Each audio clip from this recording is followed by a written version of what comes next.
Evangelho de Marcos, capítulo 10, versículo 28 ao 31. Diz assim a palavra de Deus: Então Pedro começou a dizer: Eis que nós tudo deixamos e te seguimos. Tornou Jesus: Em verdade vos digo que ninguém há que tenha deixado casa, ou irmãos, ou irmãs, ou mãe, ou pai, ou filhos, ou campos, por amor de mim, por amor do Evangelho, que não receba já no presente o cêntuplo de casas, irmãos, irmãs, mães, filhos e campos, com perseguições, e no mundo por vir a vida eterna. Porém, muitos primeiros serão últimos, e os últimos primeiros. Amém? Vamos ter uma palavra de oração. Ó Deus, obrigado pela leitura da Tua palavra, pelo livre acesso a ela. Abra os nossos corações, não só o nosso entendimento intelectual, a nossa mente, mas principalmente o nosso coração, para receber a Tua palavra, e ela possa ser como uma semente plantada em terra boa, que possa gerar frutos para a Tua glória. Em nome de Jesus, fala conosco. Fala, Senhor, que possamos ouvir. Em nome de Jesus. Amém. Uma das coisas que nós mais temos falado, discutido, refletido, é que agradecimento por si só não faz tanta diferença. A gente vive cantando, vive declarando que nós somos gratos a Deus por isso, por aquilo, por tudo que Ele faz por nós. Mas essa gratidão só tem relevância para Deus, de fato, se ela for ser transformada numa confiança nas suas promessas. Porque só agradecer, nós lembramos dos 10 leprosos que Jesus curou. Há tantos que dizem que só um agradeceu. Não, os 10 agradeceram. A diferença foi que 9 foram para suas casas, que eram as suas prioridades, foram para a sua família, foram para os seus, foram para os seus campos, agradecidos pelo que Deus lhe deu.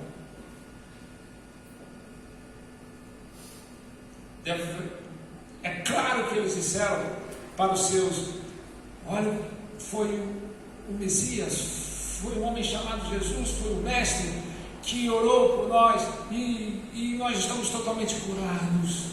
Olha o milagre, graças a Deus. Agora eu posso voltar para minha casa, eu posso viver com a minha família, mulher, filhos, irmãos, eu posso voltar para os meus campos, para os meus negócios, para o meu trabalho. Não é difícil entender isso. Mas um voltou para Jesus, ao invés de ir para sua casa. Um se apresentou a Jesus. Um confiou nas promessas de Jesus. Um confiou em Cristo. Um voltou. Jesus perguntou: cadê os outros 9? E esse, muitas vezes, que volta, nem era da turma daqueles que eram judeus, que se sentiam na família de Deus.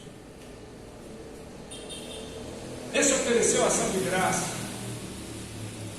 Esse mostrou que a prioridade da vida dele era Cristo, era o Evangelho. Foi o Evangelho que o curou, que o libertou, que o tirou de uma vida alienada, de uma vida destruída, de uma vida sem sentido, sem propósito, de uma vida de dor, de aflição. E que a única forma de agradecer não era dizer: olha, eu agradeço verbalmente, mas era confiar sua vida nas promessas de um Deus que tem muito mais do que solucionar os nossos problemas, curar as nossas enfermidades ou sarar as nossas feridas. De Deus que tem para nós promessa da vida eterna. E essa promessa não vem só de coisas futuras, mas aqui. E é isso que esse texto confirma, né? Quando você lê aqui, Jesus dizendo: em verdade vos digo que ninguém há que tenha deixado casa, ou irmãos, ou irmãs, ou mãe, ou pai, ou filhos, ou campos, por amor de mim, por amor do Evangelho, que não receba já no presente o cêntuplo de casas, irmãos, irmãs, mães, filhos e campos, com perseguições, e no mundo por vir a vida eterna. Veja que esta é uma das promessas mais amplas do Evangelho. O Evangelho, a palavra de Deus contém inúmeras promessas. Essa é uma das mais amplas.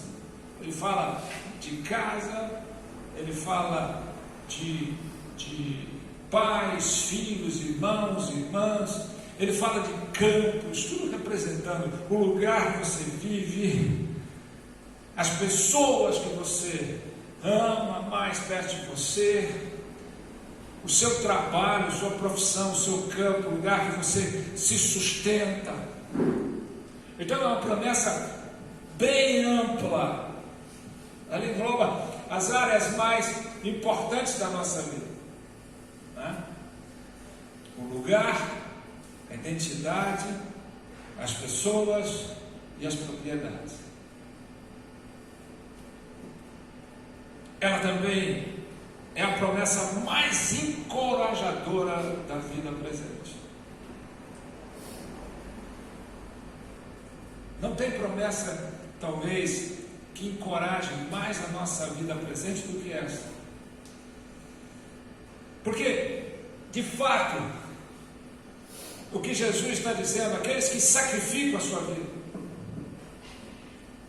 que rompem, que deixam, né, a favor do Evangelho, já no presente, né, deixam casa, irmãos, pais, filhos, deixam propriedades, deixam planos, sonhos pessoais, realizações pessoais,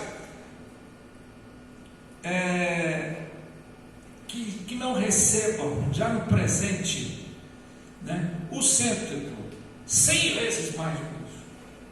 No presente, não está falando ainda. O futuro não está falando do perdão, ele não está falando da glória futura, ele está falando do presente. Ou seja, receber neste mundo 100 vezes mais em esperança, em alegria, em consolo, em conforto, em propósito, 100 vezes mais para compensar tudo que talvez você pudesse pensar que perdeu.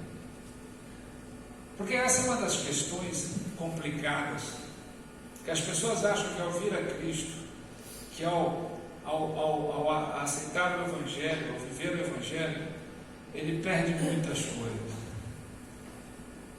É uma vida de sacrifício.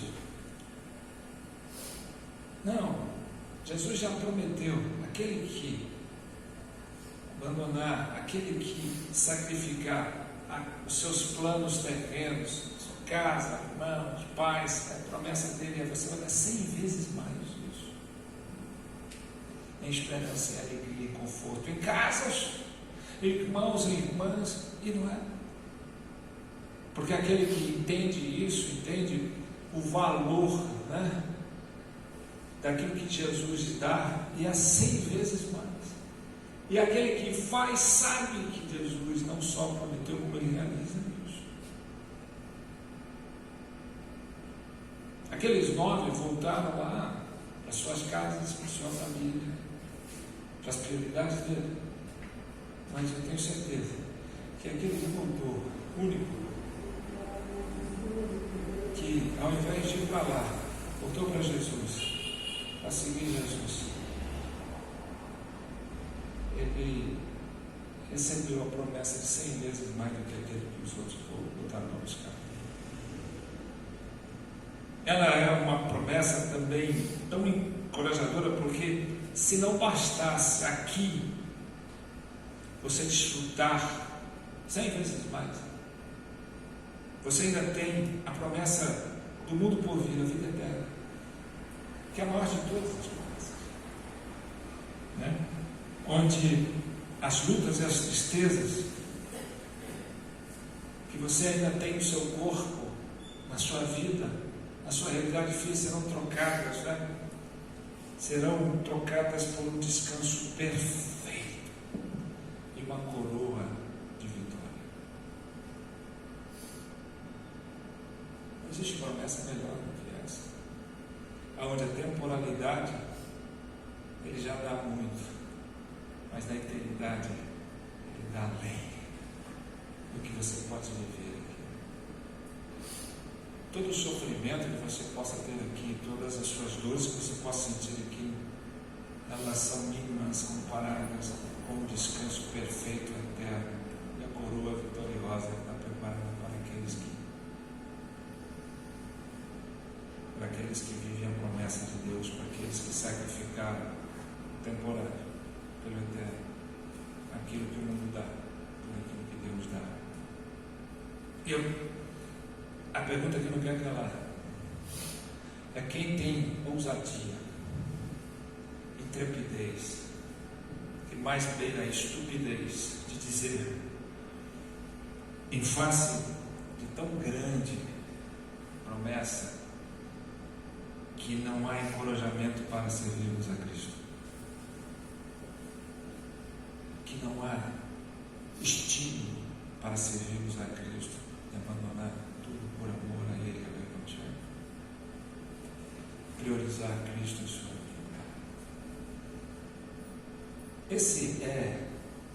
Essa é uma promessa encorajadora para todos aqueles que relutam, que resistem, que só agradecem verbalmente, mas não conseguem oferecer a Deus aquilo que de fato Ele espera de cada um de nós: a confiança e a entrega às suas promessas.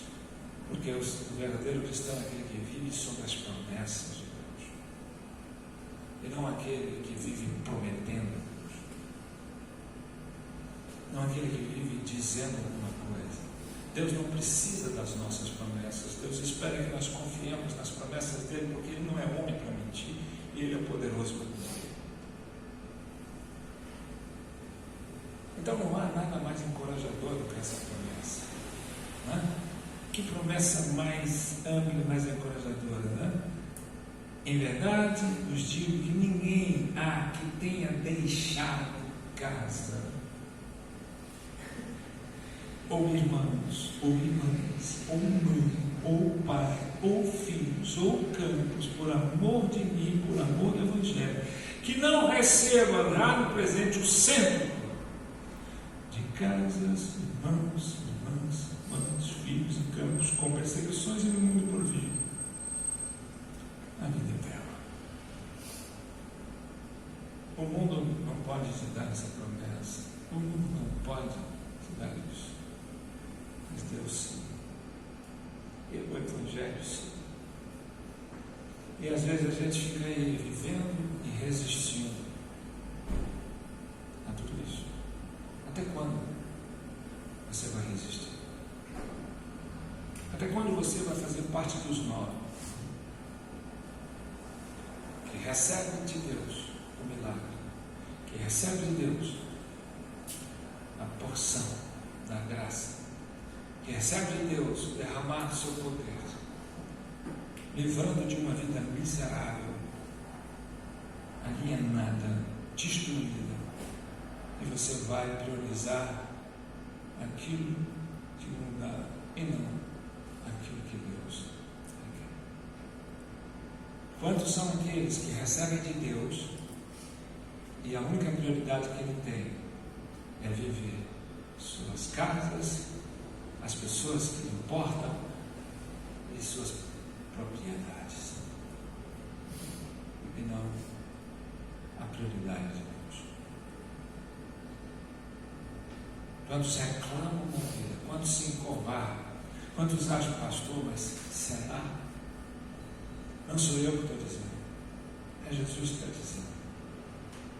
Não, aquele que deixa a casa, aquele que deixa tudo, por amor de mim, do Evangelho, vai receber 100 vezes mais aqui no presente, e ainda mais no porvir, na vida inteira. A promessa é igual a essa, a promessa mais encorajadora do que essa. E por que a gente ainda persiste em priorizar a nossa? Persiste em viver duas vidas, uma aqui dentro, uma lá fora. Aonde a vida lá fora se torna a nossa prioridade, aonde Deus é só aquele que me dá segurança e capacidade para manter aquilo que eu priorizo. Não existe secularidade no cristão. Onde o cristianismo chega, o paganismo deixa de existir. Mas hoje o cristianismo virou secularismo e as pessoas têm duas vidas, uma dentro da igreja e uma fora dela. Não existe cristão secular, não existe vida secular para aqueles que têm Cristo e que entregaram sua vida e que vivem sob as promessas de Deus. Onde quer que ele esteja, ele é um cristão e sua prioridade é o reino de Deus e a sua justiça.